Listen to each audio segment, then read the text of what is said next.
किराएदार बेटा। उठ जा नालायक, सुबह के 8 बजने को है। तुझे एग्जाम नहीं देना क्या? थोड़ी देर और सोने दीजिए ना पापा। तू उठता या फिर मैं तेरे ऊपर पानी फेंकूं? रोज गधों की तरह सोता रहता है, पेपर की कोई टेंशन ही नहीं है। और एक हमारा समय था जब हम पेपर में फेल होने के डर से रात भर पढ़ा करते थे, सो ही नहीं पाते थे। तो क्या अब आप उसका बदला मुझसे लेंगे? मैं 15 मिनट बाद उठ जाऊंगा, आप प्लीज जाइए, मुझे डिस्टर्ब मत कीजिए। इतना कहकर रौनक रजाई ढक कर फिर से सो जाता है। तू ऐसा नहीं मानेगा, रुक मैं अभी पानी लेकर आता हूं। बस फिर क्या था, इतना कहकर वो भागते हुए बाथरूम में जाते हैं और पानी की एक बड़ी सी बाल्टी लाकर रौनक के ऊपर फेंक देते हैं। पानी पड़ते ही रौनक झट से उठ जाता है। ये आपने क्या किया पापा? अब तो उठेगा नहीं तो यही करना पड़ेगा ना। वैसे थैंक्स डैड, आपके कारण ना अब मुझे नहाने की भी जरूरत नहीं पड़ेगी। चलिए अब आप माँ से बोलकर मेरे कपड़े निकलवा दीजिए, तब तक मैं ब्रश कर लेता हूँ। वैसे कल ना आप एक काम और करना, नहलाने के साथ साथ मुझे ब्रश भी करवा देना। ये ब्रश करने में ना मुझे बहुत आलस आता है। रौनक की बातों से अरविंद का मुंह खुला का खुला रह जाता है। वो अपनी पत्नी कमला के पास जाता है और रौनक की हरकतों के बारे में बताता है, जिसे सुन उसकी पत्नी हंसने लगती है। तुम अपने बेटे को समझाने के बजाय हंस रही हो। रौनक बच्चा है, धीरे धीरे सुधर जाएगा, आप क्यों उसके पीछे पड़े रहते हो? अभी नहीं सुधरेगा तो कब सुधरेगा? 10वीं क्लास में है रौनक, वो अब कोई बच्चा नहीं रहा। अरविंद की इतना बोलते ही वहां रौनक भी आ जाता है। क्या डैड, मैंने आपको एक काम दिया था, वो भी नहीं हुआ आपसे। अरे क्या हुआ बेटा? माँ, मैंने डैड से बोला था कि वो आपको बोलकर मेरे स्कूल की यूनिफॉर्म निकाल दे, लेकिन मेरे पीछे पड़ने के अलावा इनसे एक काम ढंग से नहीं होता। देख रही हो कमला, देख रही हो अपने लाडले को? अरे आप चुप रहिए जी। चलो बेटा, मैं तुम्हें कपड़े निकाल कर दे देती हूँ। बस ऐसे ही साल पर साल बीतते जाते हैं, लेकिन रौनक के रवैये में कोई बदलाव नहीं आता। वो पहले से भी ज्यादा आलसी और पूरी तरह अपने माता पिता पर निर्भर हो जाता है। 2 साल बाद पता नहीं कहाँ गायब रहता है पूरे दिन, अब तक तो आ जाना चाहिए था। अरे आप इतनी फिक्र क्यों कर रहे हैं उसकी? दोस्तों के साथ खेल रहा होगा, आ जाएगा अभी। ये कोई टाइम है खेलने का? 10 बजने वाले हैं, इतनी रात में कौन खेलता है? कमला कुछ कहती उससे पहले ही रौनक वहां आ जाता है। मम्मी जल्दी से खाना लगा दो, बहुत भूख लग रही है। तुम्हें तब तक खाना नहीं मिलेगा जब तक तुम बता नहीं देते कि इतनी रात गए कहां से आ रहे हो। ओ प्लीज डैड, अब आप एसी पे प्रद्युमन बनकर मेरे सर पर बंदूक लेकर मत बैठ जाना। अपनी फालतू की बकवास बंद कर और बता कहां से आ रहा है। माँ अब समझाइए ना डैड को। बता देना बेटा, इनको भी तसल्ली हो जाएगी। आप बोल रही हैं तो बता देता हूँ, मैं दोस्तों के साथ मूवी देखने गया था, इसलिए देर हो गई। तो इन सब चीजों में मेरे पैसे उड़ाता है? कभी 1 रुपया कमाने के बारे में सोचा है तूने? जब देखो हवा की तरह पैसे उड़ाता रहता है। माँ अब आप इन्हें चुप करा दीजिए, वरना ना मुझे गुस्सा आ जाएगा। अच्छा क्या कर लेगा? बता ना क्या कर लेगा तू? वैसे बात तो ठीक ही है, मैं कर ही क्या सकता हूँ, पैसे तो फिर भी मैं आपसे ही मांगूंगा ना। चलिए अब ये सब बात छोड़िए और मम्मी मेरे लिए खाना लगा दीजिए। अभी लगा देती हूँ बेटा। मैं बता रहा हूँ कमला, एक दिन ये ऐसे ही बिगड़ जाएगा। ओफो, आप क्यों इतना पीछे पड़े रहते हो मेरे बच्चे के? बात की बाद में देखेंगे, अभी आप शांति से उसे खाना खाने देंगे।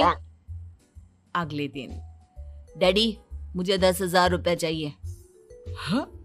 अब इतने पैसे क्यों चाहिए तुझे?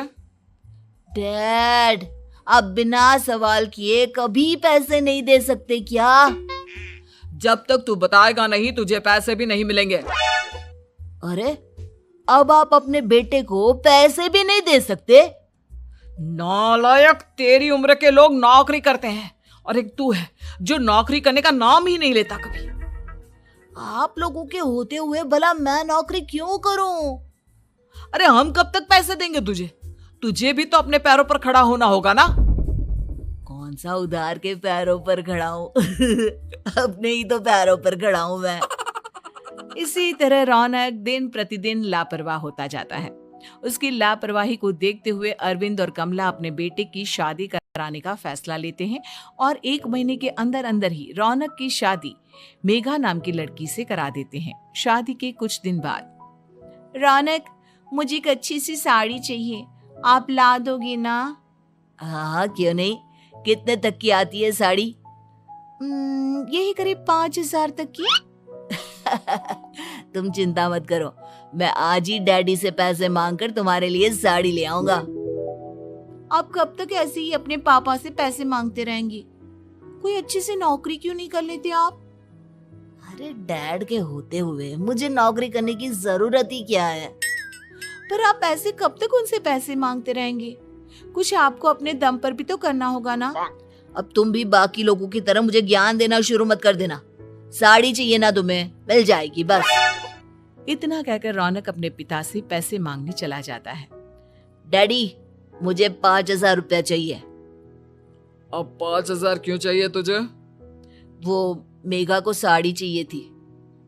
अरविंद आगे बिना कुछ कहे चुपचाप उसे पैसे निकाल कर दे देता है। कुछ दिन बाद, तुम्हें नहीं लगता कमला, रौनक हम पर पहले से भी ज्यादा डिपेंड हो गया है? मुझे तो अब उसके भविष्य की चिंता होने लगी है। कल को हमें कुछ हो गया तो वो क्या करेगा? काश तुमने पहले ये सोच लिया होता तो आज हमारा बेटा इतना लापरवाह नहीं होता। तब मुझे कहाँ पता था कि मेरा लाड प्यार उसे इतना बिगाड़ देगा कि वो इस हद तक लापरवाह बन जाएगा। कोई बात नहीं, अभी भी देर नहीं हुई। मुझे पता है उसे कैसे सुधारा जा सकता है। कैसे? अरविंद कुछ कहता उससे पहले रौनक वहां आ जाता है और पैसों के लिए हाथ फैलाने लगता है। डैड, मैं और मेघा बाहर घूमने जाना चाहते हैं। अरे वाह, ये आज सूरज कहाँ से निकला है? Dad please. अच्छा चलो अब मुद्दे की बात करो। मुझे अब 25,000 चाहिए। अब तुम्हें 1 रुपया भी नहीं मिलने वाला। अगर तुम्हें पैसों की इतनी ही जरूरत है तो कोई ढंग की नौकरी कर लो। मम्मी, आप कुछ कहिए ना डैड को। बेटा, वो गलत क्या बोल रहे हैं? ये सब हम तेरे भले के लिए ही तो कर रहे हैं। मम्मा, मैंने बताया ना आपको, मुझे नहीं करनी कोई जॉब वॉब। तो ठीक है, निकल जाओ हमारे घर से। तुम्हारे जैसे लोगों के लिए मैंने ये घर खड़ा नहीं किया है। जितना ये घर आपका है ना, उतना ही मेरा भी है। मैं कहीं नहीं जाने वाला। जाना तो पड़ेगा ही तुझे, क्योंकि अब मैं तेरा कोई भी खर्चा नहीं उठाने वाला। ठीक है, मत उठाइए मेरा खर्चा, मैं अपने दम पर भी जी सकता हूँ। तो बेशर्मों की तरह अब तक यहाँ क्यों खड़ा है? अपना सामान ले और निकल जाए यहाँ से। रौनक पैर पटकते हुए वहां से चला जाता है। घर से निकालना जरूरी है क्या उसे? बिना पैसों के कौन रखेगा उसे किराए पर? अगर उसका भविष्य सुधारना है तो हमें अपने दिल पर पत्थर रखकर ये कदम उठाना ही होगा। दोनों बात कर रहे होते हैं कि रौनक अपनी पत्नी के साथ एक बड़ा सा बैग लेकर घर से निकल जाता है, लेकिन घर से बाहर उसे कोई भी मुफ्त में अपने घर किराए पर नहीं रखता। अंत में थक हार कर वो फिर से अपने घर चला जाता है। क्या हुआ? थोड़ी देर पहले तो दहाड़ते हुए घर से निकला था, अब क्या हुआ? नहीं रखा ना किसी ने तुझे किराए पर? डैड प्लीज, मैं कुछ दिनों में कोई अच्छी सी नौकरी शुरू कर दूंगा। आप तब तक तो हमें रख लीजिए प्लीज। सुबह से रात हो चुकी है लेकिन कोई हमें रखने को राजी नहीं है। अब आप ही बताइए, इतनी रात को मैं मेघा को लेकर कहाँ जाऊंगा? ठीक है ठीक है, बहू की वजह से मैं तुझे घर पर रख रहा हूँ, लेकिन तू इस घर में एक बेटे की नहीं बल्कि एक किराएदार की हैसियत से रहेगा। 3 महीने है तेरे पास। इन 3 महीनों के अंदर अंदर मुझे तेरी पहली तनख्वाह हाथ में चाहिए, समझ गया? पक्का डैड, इन 3 महीनों के अंदर अंदर तो कोई बढ़िया सी नौकरी ढूंढ ही लूंगा मैं। ऐसे ही धीरे धीरे समय बीतने लगता है और अरविंद के दिए 3 महीनों में से 2 महीने बीत चुके होते हैं। पापा जी ने हमें 3 महीने दिए थे, जिसमें से 2 महीने तो बीत चुके हैं। अब ये आखिरी महीना बचा है। अरे तुम चिंता मत करो, आज मेरा ना 2 जगह इंटरव्यू है, दोनों में से कहीं ना कहीं तो जॉब लगी जाएगी। अच्छा, all the best. Raunak interview के लिए निकल जाता है, जिसके बाद शाम में रौनक घर आता है। कैसा गया इंटरव्यू? आपकी नौकरी लगी या नहीं? अरे पहले सांस तो ले लेने दो अच्छे से। बताइए ना, मुझसे तो जरा भी इंतजार नहीं हो रहा है। वो दरअसल बात यह है कि मेरी नौकरी तो लग चुकी है, लेकिन पैसे बहुत कम है। कितने पैसे हैं?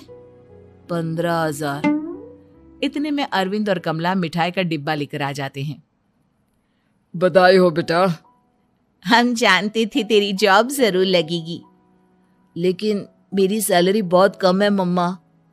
कम है तो क्या हुआ, धीरे धीरे बढ़ जाएगी। हाँ बेटा, हम तो बस चाहते थे कि तू अपने पैरों पर खड़ा हो जाए। मतलब अब आप मुझे घर से नहीं निकालेंगे? नहीं, ये सब हमने तुझे जिम्मेदार इंसान बनाने के लिए किया था। Thank you mummy papa. अगर आप दोनों ऐसा नहीं करते तो मुझे कभी अपनी जिम्मेदारियों का एहसास तक नहीं होता।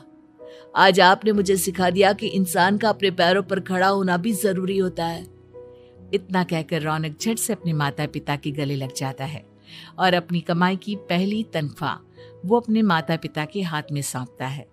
इस तरह रौनक एक गैर जिम्मेदार व्यक्ति से एक जिम्मेदार व्यक्ति बन जाता है।